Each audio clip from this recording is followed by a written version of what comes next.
Hey guys, it's Lane here, the HobbiesofaMan. Once again, and today we're going to be talking about my adventure with Superman. We're going to do a series review. It's going to be spoiler. We're going to cover the whole season, or the whole series, because I'm not really sure that there is going to be a season 2 of this.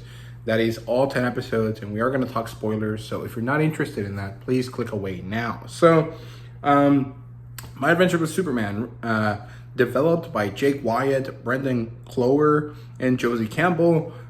Produced by Warner Brothers Animation, DC Studios, and Studio Mir from Korea, who are basically the studio that does any American-esque cartoon that you can think of that has an anime vibe to it.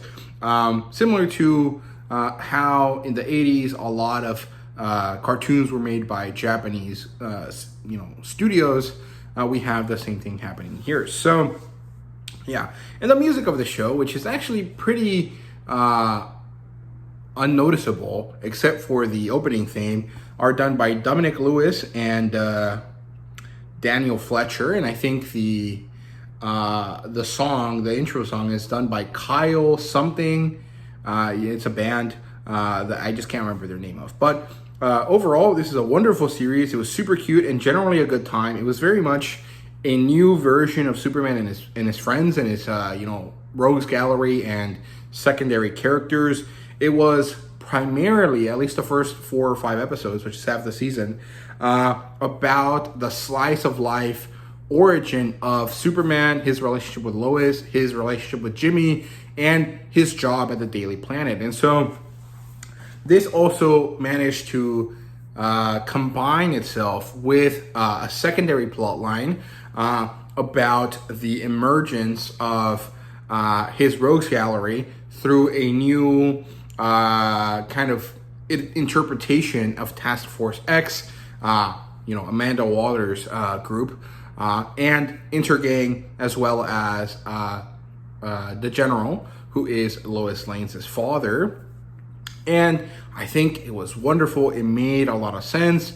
The second half, in my opinion, was a little bit weaker than the first half, because it tried to go into a more of a superhero type of thing, where it was very comfortable in its like slice of life niche, because it was doing a great job at having this kind of like, I don't know, Power Rangers vibe to it, where it's like a group of people interacting with a B plot of action for like this kind of like bad guy of the week type thing that I really liked. I thought it was a great balance. I thought it was very, very nice. But as the series tried to evolve itself into a more kind of traditional superhero thing, I feel like it lost a little bit of its charm. Specifically, I think it was with episode 7, where we get introduced to Mixel Spingle, who I actually think was really, really good. I liked him a lot. But his introduction also brought in the League of Lanes, or the League of Lois Lanes, which was by far the worst plot point in my opinion. It also changed Superman's origin story just a tiny bit by having Superman be kind of like this vanguard force, or at least that's what we seem to understand from the way that the show presents it, for an invasion force. Very similar to Goku or,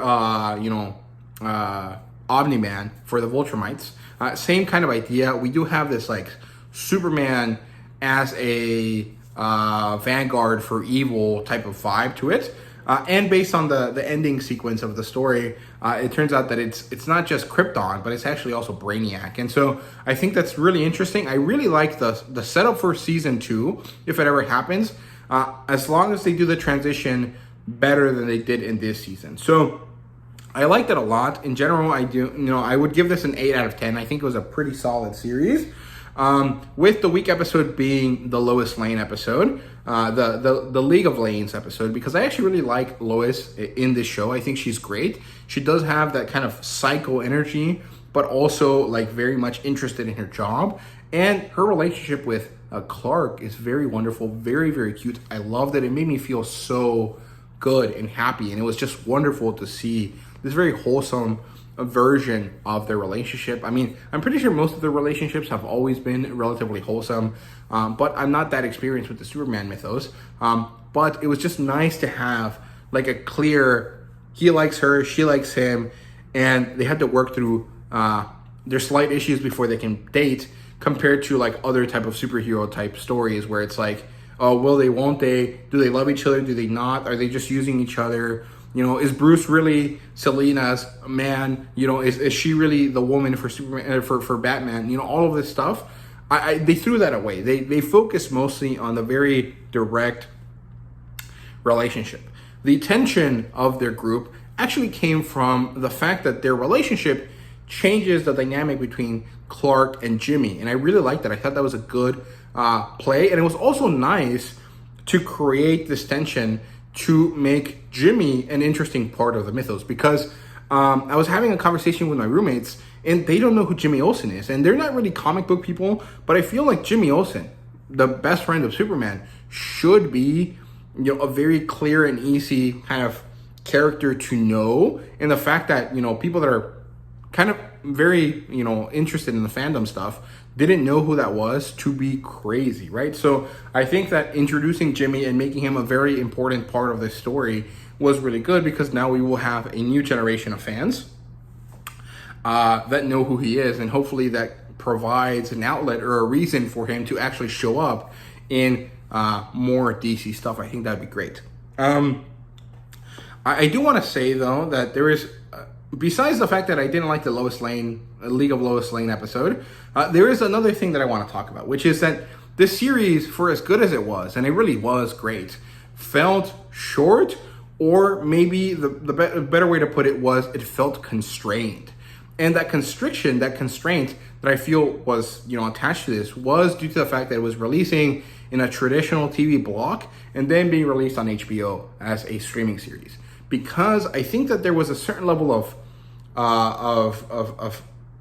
time that needed to be spent on developing the transition from a slice of life cutesy thing to a more serious superhero thing, where Superman is dealing with the fact that, yes, he is a good man, but he could easily snap and become a psycho and actually be the worst threat to the earth, even though he's trying his best to protect it currently, right? I feel like there was more time that needed to be developed there, especially when you brought in the general and the fact that Superman didn't know that he was the vanguard for an invasion force, and him having to deal with that was not given to the series because it didn't fit in the format of a 20-minute episode. And so there's two different ways to fix this. Make more two-part episodes, which I don't think they wanted to do, because 10 episodes is a very nice number. They could have pulled 12, but then they would have had to stretch out other things, and that wouldn't have worked for them. Or make each episode take as long as it needs to take, which is something that they haven't really done in animation yet. Most of the time, animation still focuses on making stories fit within a time slot for a, you know, traditional TV serialization, right? Whereas shows have been much more willing to take as long as they need to, you know, live action shows, to convey the parts of the story that they need to convey in that time, right? And so, you know, you get the One Piece show that has like episodes that are 50 minutes or episodes that are an hour and 10 minutes compared to all of these Superman episodes that are all 22 minutes exactly, right? And I really think that hindered the series from being perfect because of that slight like need to develop the story a little bit. And you can really see this because the last episode had a time skip that just kind of happened. It was kind of weird because after the revelations of episode 9, you would think that there would be more story to tell, more time spent with the characters trying to develop their story, but instead it kind of just rushed to the ending as much as it could, and then it's set up for a season 2. I'm not really sure what happened here. Maybe they ran out of budget. Maybe the fact that they got James Gunn meant that these older projects that were still being worked on had to be finished quickly and canceled, or something else. I'm not really sure. I would have really liked to see James Gunn keep the show, but he can't do that if he's going to keep his promise that he said that all of the characters that are going to be represented in live action also have to take over for the duties for you know, the animation side of things and the video game side of things. They have to be consistent voices across all of it, right? And if they have that, they can't have this Superman show happening at the same time, because this is not the guy, Mark Quaid, I think is his name, he's not the guy that's going to be Superman in the Superman Legacy movie, right? So I think that's part of the problem, but that is ultimately the only problem. Now, technically you could argue that this is a very big problem, but I don't think so, because like at the end of the day, I enjoyed myself immensely. I really had a fun time with it. It was nice to see everyone else also have fun with it, and it was really cool to see Superman be so heavily influenced by anime. You know, we had the cringy kind of goth guy, like represented by Deathstroke. We had Superman have a Sailor Moon transformation. We had him have Deku style power-ups. His mom looked like Inko Midoriya from My Hero Academia.